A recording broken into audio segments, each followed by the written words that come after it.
விவாகரத்து செய்ய போறேன்னு சொன்ன கொஞ்ச நாள்லயே 2வது திருமணமா? வைரலாகும் பிரபல நடிகருடைய லேட்டஸ்ட் புகைப்படம். அதிர்ச்சிக்குள்ளான ரசிகர்கள். யார் அந்த நடிகர்னு தெரிஞ்சுக்கலாமா?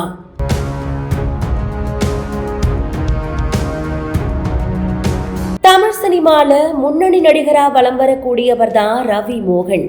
ஆமாங்க, நம்ம ஜெயம் ரவியே தான். கடந்த 2009ஆம் ஆண்டு ஆர்த்தி என்பவரை திருமணம் செஞ்சுக்கிட்ட இந்த தம்பதிக்கு 2 அழகான ஆண் குழந்தைகள் இருக்காங்க. சுமார் 15 ஆண்டுகளா ஒற்றுமையா வாழ்ந்துட்டு வந்த இந்த ஜோடி கடந்த ஆண்டு விவாகரத்து கோரி நீதிமன்றத்தை நாடி இருந்தாங்க. அந்த விவாகரத்து வழக்கு இப்போ நீதிமன்றத்துல நடைபெற்றுட்டு வருது. 2 பேருமே கருத்து வேறுபாடு காரணமா பிரிய போறதா சொன்னாலும் இவங்களுடைய விவாகரத்துக்கு ரவியோட தோழியான கெனிஷா தான் காரணம்னு பேசப்பட்டிருந்துச்சு.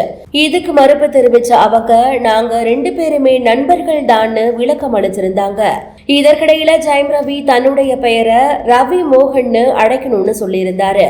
ஒரு பக்கம் விவாகரத்து வழக்கு பரபரப்பா போயிட்டு இருக்கும் போது இன்னொரு பக்கம் ரவி மோகன் கராத்தே பாபு படத்துல நடிச்சிட்டு இருக்காரு. மேலும் சுதா கோங்கரா இயக்கத்துல உருவாக்கிட்டு இருக்க பராசக்தி படத்துல சிவகார்த்திகேயனுக்கு வில்லனா நடிச்சிருக்காரு. இந்த நிலையில சென்னையில நடைபெற்ற ஐசரி கணேஷ் இல்ல திருமண நிகழ்வுல ரவி மோகன் கலந்து கொண்ட புகைப்படங்கள் தான் இப்போ சோசியல் மீடியால வைரல் ஆகிட்டு இருக்கு.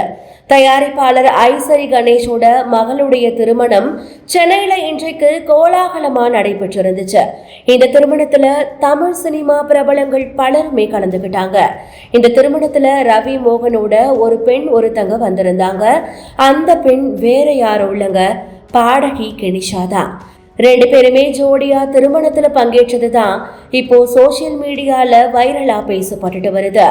இந்த புகைப்படத்தை பார்த்த பலருமே ரவி மோகன் 2வது திருமணம் செஞ்சுக்கிட்டாரானோ, 2 பேருமே ரிலேஷன்ஷிப்பை சொல்றதுக்காக தான் இப்படி ஜோடியா வந்ததாகவும் சொல்லிட்டு இருக்காங்க. இதற்கிடையில ரவி மோகன் ஆர்த்தி 2 பேருமே பிரியறதுக்கு இதுதான் காரணமா இருந்திருக்கலாம் அப்படின்னும் பேசப்படுது.